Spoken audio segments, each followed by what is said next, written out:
I think they're waking up. My name is Jane. This is my shout into the void, the thin paper I tuck under the door of whatever reality I'm clinging to.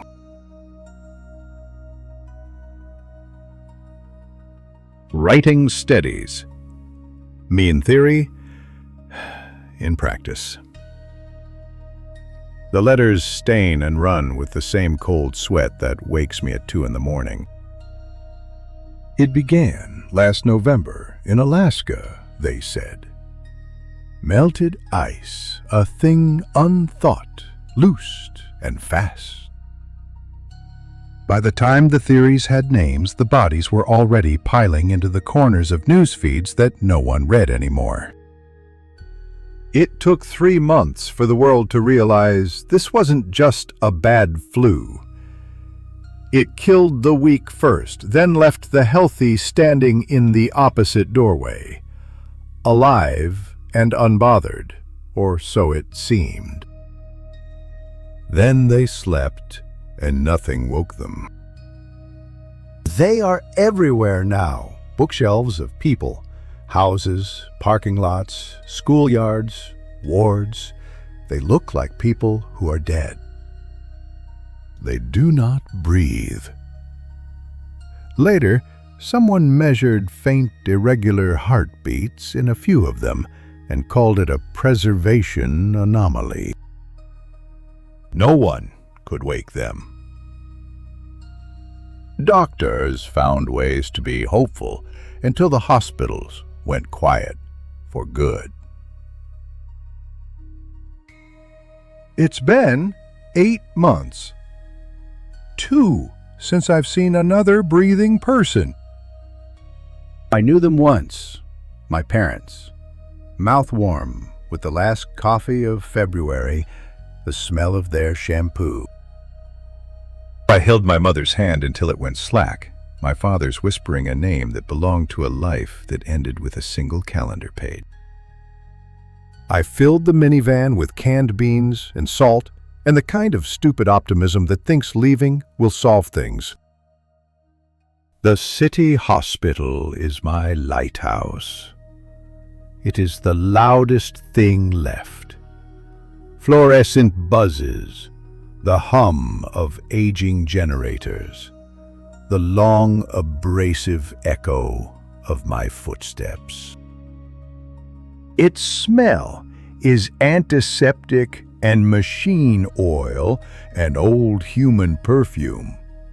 At night, the building breathes in small, resentful waves.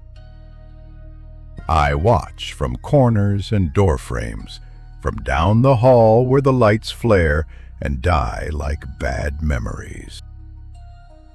They don't move when I watch. They do when I don't. At first it was a twitch, a hand that wasn't there the night before, a boot turned opposite the tangle of beds. Then a bed would be empty in the morning, the sheets folded as if someone had been keeping the laundry cycle going in the dark.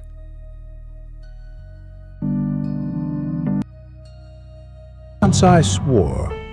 I saw a nurse's station, recollected, into a straight row of reading glasses, all set to left-handed, though only one person among them had been left-handed in life.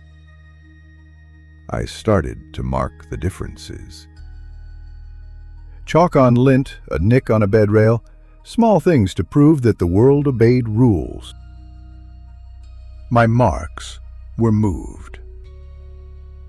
Once, my name I had scrawled on a wall that morning, Jane, was there in the right place, and then later, the whole word had been covered in new dust, the letters not erased, but buried.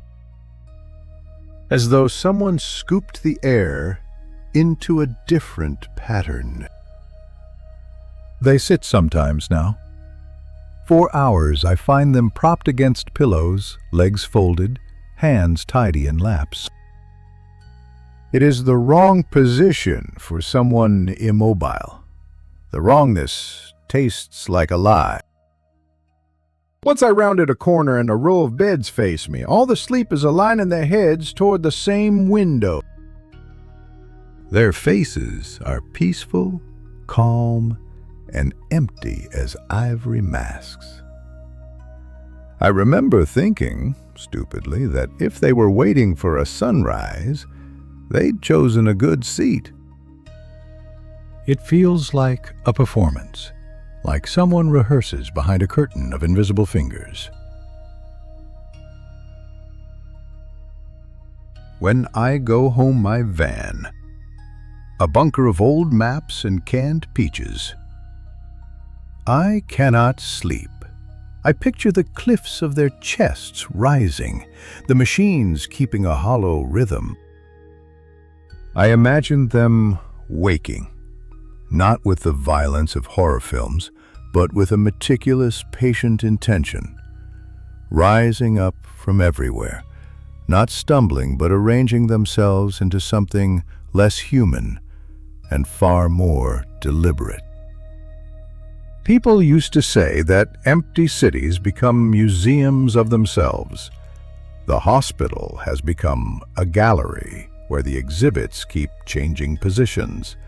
Chairs face each other in debate. Paintings tilt their heads. Beds migrate like small, obedient exiles. Once, at the far end of the pediatric wing, I found a circle of crayons, forming a clockwise spiral. I can feel them now, every room oriented, every head aligned. They are not waking up so much as arranging themselves. I hope being alone is better than what will happen if they finish. I hope I am wrong. I think they're waking up.